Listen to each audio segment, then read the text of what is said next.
दोस्तों, तो जैसे मैं आप लोग को बता दूं कि काशी ढाबा जो देख रहे हैं, इसी काशी ढाबा पे सोनम 11 बजे रात को आती है बदहवास अवस्था में।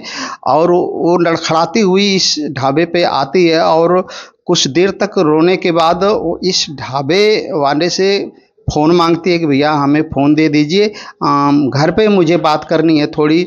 तो उसकी दशा देखकर वहाँ पे जितने भी जो हाईवे पे आप लोग जानते ही होंगे कि 11 बजे 12 बजे 1 बजे 2 बजे तक ढाबा जितने भी हैं, चाय तो कम से कम चलता ही रहता है, क्योंकि दूर सफ़र करने वाले लोग वहीं ढाबे पर ही कहीं रुक कर अपना चाय नाश्ता करते हैं। तो फ़ोन लेती है अपने उस चाय वाले से और अपने भाई को फ़ोन करके बताती है कि भैया मैं यहाँ पे जिंदी हूँ और मैं गाजीपुर में इस समय हूँ काशी ढाबा पे। तो उसका भाई बताता है कि ऐसा करो कि आप वहाँ से कहीं जाना मत, वहीं पे रहना, मैं अभी फ़ोन करता हूँ पुलिस को। तो वो उसका भाई पता नहीं फ़ोन किया, लेकिन ढाबे वाले से मैं पता किया, ढाबे पे मैं गया था इंटरव्यू इंडिया ढाबे वाले से, जिसका जिन्होंने बहुत ही बेहतरीन तरीके से हमें बताया। तो उसके अनुसार वो खुद ढाबे वाले फ़ोन किया 112 नंबर पर, 112 नंबर आती है और सोनम को वहाँ से उठाकर ले जाती है। तो चलिए मैं आज चलता हूँ कहानी पीछे कहानी के ऊपर। मैं बता दूं कि इंदौर के रहने वाले राज रघुवंशी, जिसका बहुत ही अच्छा बिजनेस चल रहा था और उसकी शादी करनी थी। और संजोग से सोनम रघुवंशी थी एक लड़की, जिसे कई मीडिया वालों ने कई तरह की बातें की हैं, लेकिन हकीकत क्या है अभी सोनम रघुवंशी बताएगी। क्योंकि कई मीडिया वाले कहते हैं कि किसी संस्था में जाकर अप्लाई किया जाता है कि मेरा लड़का शादी करने लायक है, मेरा प्रॉपर्टी इतना है, उसका एजुकेशन सब कुछ रहता है, वहाँ पर लड़की वाले भी करते हैं, उसके माध्यम से दोनों में मुलाकात होती है। लेकिन कहानी क्या है, असली सच्चाई किसी को अभी तक पूरी पता नहीं है। तो मैं बता दूं कहानी में कि राजा रघुवंशी की और सोनम रघुवंशी की शादी 11 मई को होती है। 11 मई को शादी होने के बाद 20 मई को हनीमून के लिए सोनम रघुवंशी मेघालय के लिए टिकट निकाल लेती है और कहती है कि मैंने तो टिकट ले लिया हूँ, अब तो आपको चलना ही पड़ेगा। तो राज रघुवंशी अपनी मम्मी से पापा से कहा कि सोनम टिकट निकाल ली है तो चलते हैं। तो घर वाले भी कहे कि नहीं ठीक है, अगर टिकट निकल गया है तो आप लोग जा सकते हो और आप लोग जाइए।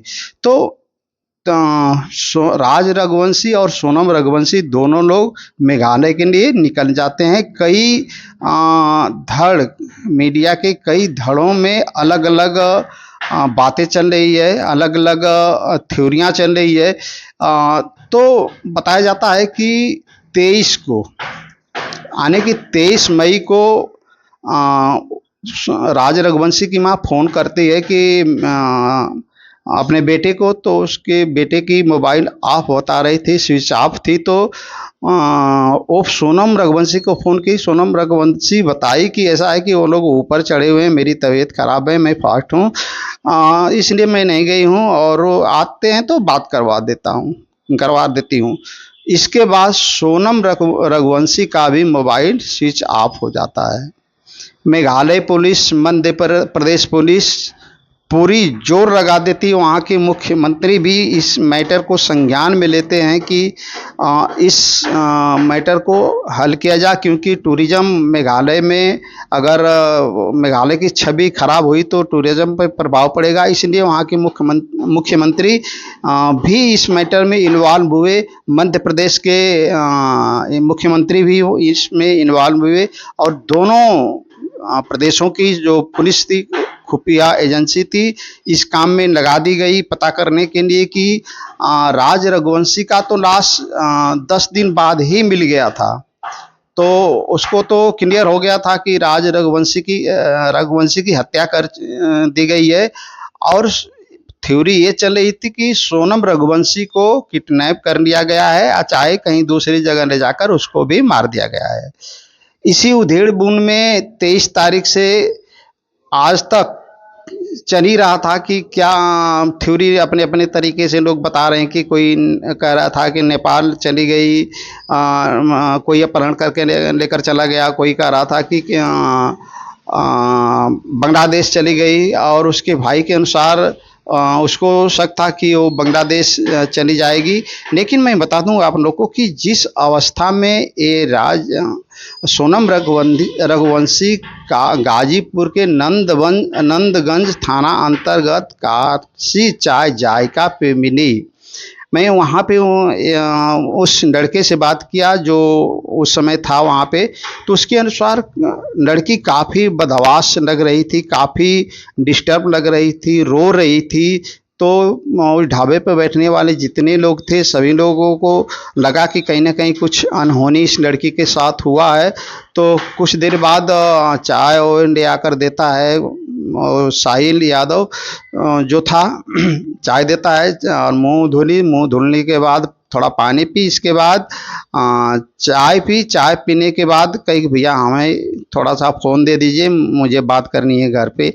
तो बता दूं आप लोग को कि ये फ़ोन से अपने भाई को फ़ोन लगाती है, गोविंद, उसके भाई का नाम गोविंद है, कि भैया मैं यहाँ पे हूँ गाज में, और पोस्टर से देखकर वो बताई कि मैं नंदगंज के पास पास हूँ। मैं गाजीपुर ज़िला है, गाजीपुर ज़िले में काशी चाय जायका के पास बैठी हूँ। मुझे आपकी ज़रूरत है, अब जल्दी आप लोग कोई कार्रवाई करिए।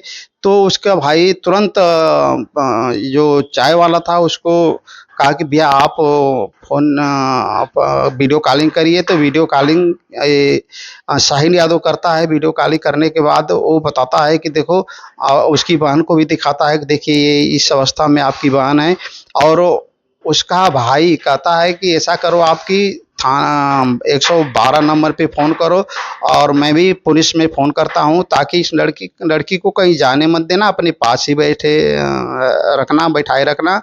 तो चाय वाला साहिल कहा कि नहीं भैया मैं यहाँ पे बैठा रखा हूँ और 112 पे फ़ोन लगाने जा रहा हूँ। तो 112 पे फ़ोन लगाता है। 112 पे फ़ोन लगाने के बाद पुलिस आती है और पुलिस आकर ले जाकर उसको थाने में रखी। थाना में रखने के बाद एक महिला संरक्षण गृह होता है वहाँ पर ले जाया गया। इसके बाद तो मेघालय की पुलिस को इन्फॉर्म किया गया, गाजीपुर पुलिस के द्वारा, यूपी पुलिस के द्वारा।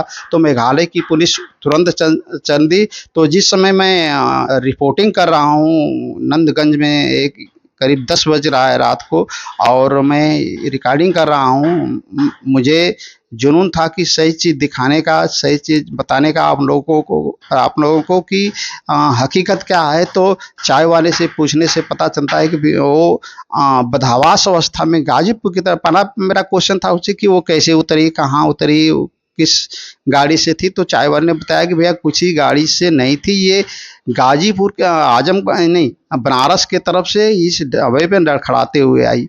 दूसरा क्वेश्चन मैंने किया उस ढाबे वाले से, तो बताया कि मैं पूछा कि उसके साथ बैग था, पर्स था, कुछ था। तो उसने बताया कि नहीं भैया इसके पास न कोई पर्स था न कोई बैग था। तो मैं बता दूं आप लोगों को कि देखिए ये घटना जिस अवस्था में लड़की वहाँ पे मिली, उससे कई तरह के सवाल खड़े होते हैं। मीडिया वालों ने तो सारा कुछ क्लियर ही कर दिया है कि लव एंगल था, आशिक के चक्कर में उस सोनम ने अपने पति राज रघुवंशी को मरवा दी। तो सारी थ्योरियाँ चल रही है मीडिया के माध्यम से। लेकिन हमारी सोच, जहाँ तक मैं लड़की को वहाँ पे जाकर देखा, जहाँ चाय वाले ने जिस पोजीशन को बताया, उस पोजीशन से मुझे कई सवाल खड़े होते हैं कि क्या अगर इसको भागना ही था तो अपना पर्स बैग कहाँ रखी थी, इसके पास पैसा भी नहीं था कि वो भाग सकती थी। तो बहुत सारे जो थ्योरियाँ चल रही है लोगों के बीच में, बहुत सारे पुलिस अपने तरीके से थ्योरी बना रही है। देखिए आगे के समय क्या होता है। तो पीडी न्यूज़ के तरफ से मैं हरिवंश चौहान आप लोग को पूरी अपडेट देता रहूँगा। Okay bye.